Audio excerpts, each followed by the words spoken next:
Bonjour et bienvenue sur Notion Juive. Nous avons tous quelqu'un dans l'environnement à qui tout réussit, depuis les examens universitaires passés haut la main, un job de rêve, une famille équilibrée, une santé de fer, en bref, un gagnant. À l'opposé, nous connaissons également ceux qui accumulent les échecs, une vie sociable chaotique, des boulots instables, un couple qui bat de l'aile, des enfants rebelles, une personne à plaindre.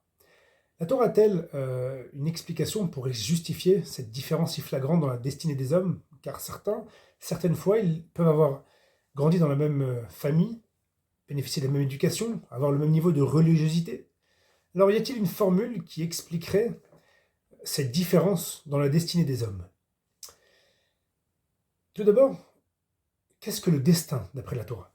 Plongeons-nous dans le Talmud. Au traité Moed Katan, page 28, la Gemara affirme: la progéniture, la longévité, la prospérité ne dépendent pas des mérites de l'homme, mais de son mazal. On retrouve cette idée également dans le traité de Shabbat, page 156, qui dit: Israël est elle aussi, le peuple d'Israël, soumis au mazal. Le Talmud nous enseigne donc que le mazal est la relation de la réussite de l'homme d'un point de vue matériel. La bonne étoile, comme on l'appelle si vous voulez. Alors avant de pénétrer un peu plus dans le sujet en profondeur, définition, qu'est-ce que c'est que le mazal? Puisqu'on nous parle du mazal. Le mazal, littéralement, signifie l'influx. Il a la même racine que le mot nozel, qui signifie couler. C'est ce flux transcendantal par lequel Dieu choisit de déverser sur l'homme des phénomènes, de la bracha pour certains l'appelleront comme ça. C'est ce phénomène étrange qui fait que les choses marchent quand on les entreprend. Et alors d'où vient ce mazal? Rabbi Chaim Moshe Luzzatto, le Ramchal, dans son Derech Hashem, chapitre 7, dit: les phénomènes physiques trouvent leurs racines dans des forces séparées pour être ensuite transférées aux choses matérielles sous la forme requise. À cet égard, les étoiles et les galaxies ont été conçues pour émettre et transférer les phénomènes existants virtuellement dans l'ordre transcendantal au niveau terrestre selon la forme appropriée. Le Ramchal nous dit donc que des forces spirituelles sont réservées à l'homme depuis l'au-delà et qu'elles lui rétribuent ici-bas un influx par l'intermédiaire des astres conçus spécialement pour matérialiser dans notre dimension ce qui est scié à l'homme. Certains appelleront ça chez les kabbalistes les sphirotes, avec donc les 7 sphirotes par lesquelles Dieu a choisi de créer le monde, de lui influer son existence. Évidemment que l'erreur à ne pas commettre serait bien entendu de leur attribuer une volonté propre, une autonomie, car en réalité ces astres ne sont que les outils à lumière transcendantale que Dieu avec lesquels Dieu s'est servi de transmettre, rien de plus. Le Gaon de Vilna dit d'ailleurs dans son commentaire dans le Zohar, dans Tikkuné, il dit: il y a 12 astres qui recouvrent les 12 mois de l'année, mais aussi 12 heures. Par conséquent, le mazal de l'heure est aussi un mazal. Mazal Shah Gam Ein Yeshno Mazal. Le sage de la Gemara également révèle qu'un homme est placé sous le mazal, sous tel ou tel mazal, et bénéficie de son influence particulière. La Gemara, par exemple, dans le traité de Shabbat, page 156, nous dit que elle nous détaille précisément le caractère d'une personne qui serait née le dimanche, le lundi et le mardi jusqu'au samedi. Il est important évidemment de révéler comme le révèlent les kabbalistes, que ce n'est nullement par hasard si un homme est placé sous telle ou telle étoile plutôt qu'une autre, car tout cela participe à un dessein qui a pour but de lui donner les outils pour assumer et réaliser la mission particulière et personnelle pour laquelle il est venu dans ce monde-ci. En tout cas, nous voyons que la prédestination avec laquelle les astres ont été placés par rapport à un tel ou une telle joue un rôle préétabli dans sa vie. C'est cela qui déterminera si la personne aura la vie facile ou non. Elle jouira d'un halo de paix, d'un bon travail, d'une belle carrière, d'une famille paisible, et j'en passe.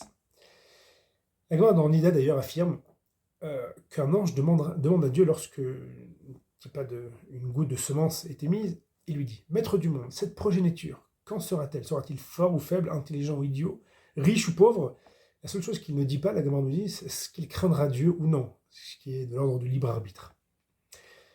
Alors, comme nous l'avons expliqué, donc le mazal est l'interférence principale pour la bénédiction de l'homme. Alors, quelle place on les mérite dans ce cas-là? Puisque la Torah, nous le savons, parle de mérite d'un homme, promet à l'homme qui agirait tel qu'il agirait de le bénir. Et au vu de ce que nous venons d'énoncer, il n'y a vraiment pas a priori de place pour les mérites. S'il est né sous la bonne étoile, il aura de la bénédiction, et l'inverse, il n'en aura pas. Aucune possibilité de modifier son mazal a priori. C'est précisément là qu'intervient le problème, car la Torah nous dit à maintes et maintes reprises qu'un homme qui respectera ses lois, eh bien, se verra bénir, et à l'inverse, maudire.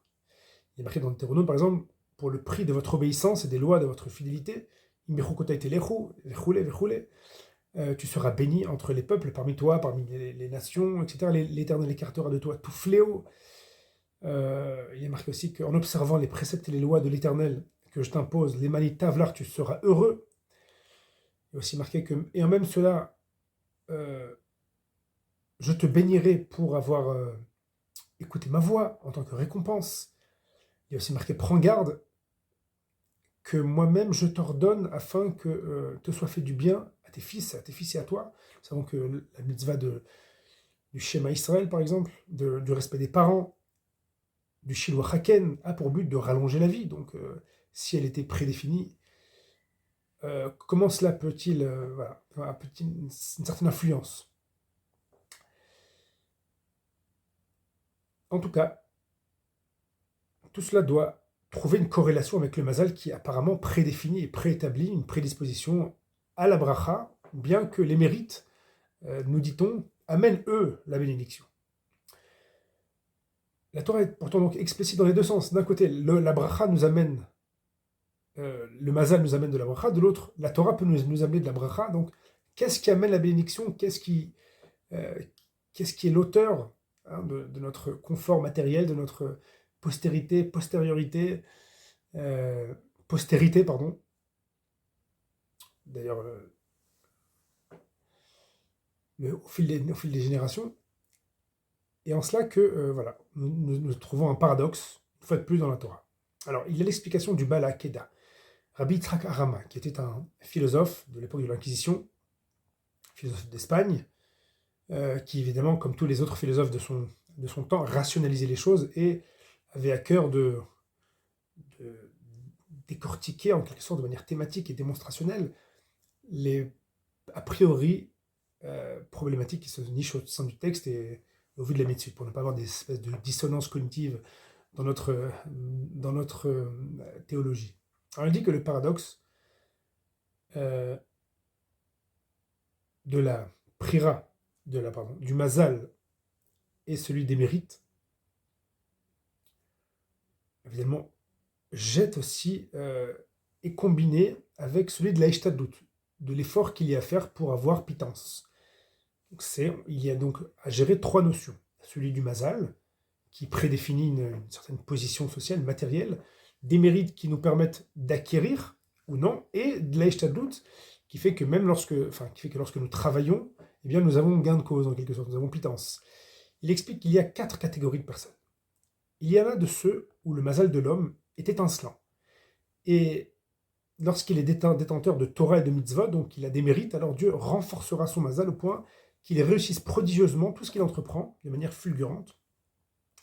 Par contre, s'il commettra des fautes, alors il sera à nouveau nécessaire pour lui de faire beaucoup d'efforts pour réussir. Donc là, il y a une corrélation entre un grand mazal et une Torah, mais même moyenne, qui lui fait atteindre des sommets. Celui-là, il est placé sous son bon mazal, il atteint des sommets, donc en peu d'efforts, à condition que la faute n'entrave pas ses actes. Il y a également une catégorie de personnes dont le mazal est très mauvais, mais qui excelle dans la Torah et les mitzvot, Talmid Racham, un grand tzaddik. Et là, les mérites de la personne annulent son mauvais décret, annulent son mauvais mazal. Donc tout dépend évidemment de la vigueur de ses mérites et de la pureté de ses actes, évidemment. Il devra cependant, dit le Rabbi Yitzhak Aramé, fournir des efforts de l'Eishtadlut. C'est-à-dire qu'il a un mauvais mazal, une grande Torah, et également quelque peu de Eishtadlut lui sera nécessaire. Du fait de son mauvais mazal, évidemment. Il devra s'efforcer plus que le premier, dans la Torah et également dans l'Eishtadlut.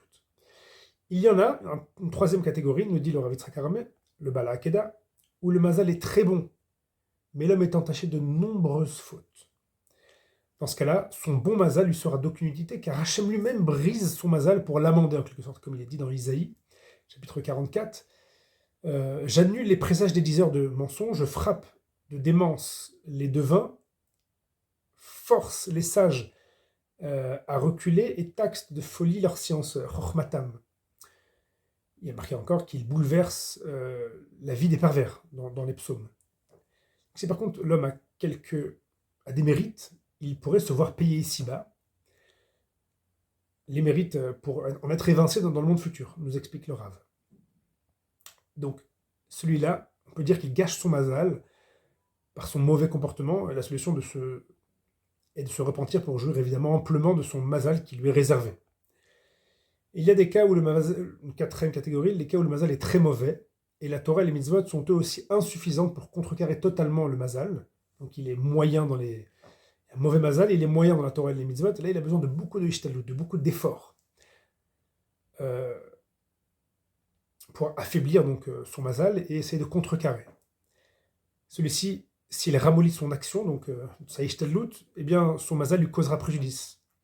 Il a donc il a comme solution d'augmenter ses mérites ou d'augmenter sa ishtalut.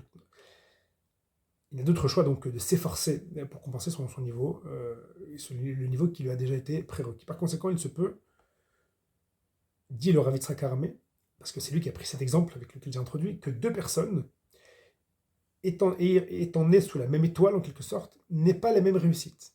Que deux individus s'investissent de la même manière dans la Torah, sans bénéficier pour autant de la même bracha.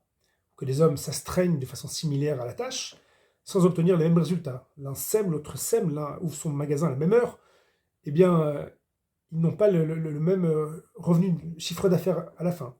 C'est aussi pour cela qu'il est également inutile de se comparer aux autres, puisque à investissement égal, nous n'avons pas de garantie d'avoir des résultats égaux. Chacun son mazal, chacun ses mérites. Selon une chose est sûre, hein, c'est que Dieu guide la personne là où il sera le mieux pour elle, pour son bien, comme la Gemara nous dit, Léolam Yomar Adam, Kol Ma David Rachmana Leta David. Il s'agit de dire ça lorsque nous sommes dans ce monde-ci, au vu des contingences de ce monde-ci, plus forte raison lorsqu'il s'agit de l'étoile dans laquelle nous nous sommes placés pour réaliser le dessein divin qui nous a été attribué.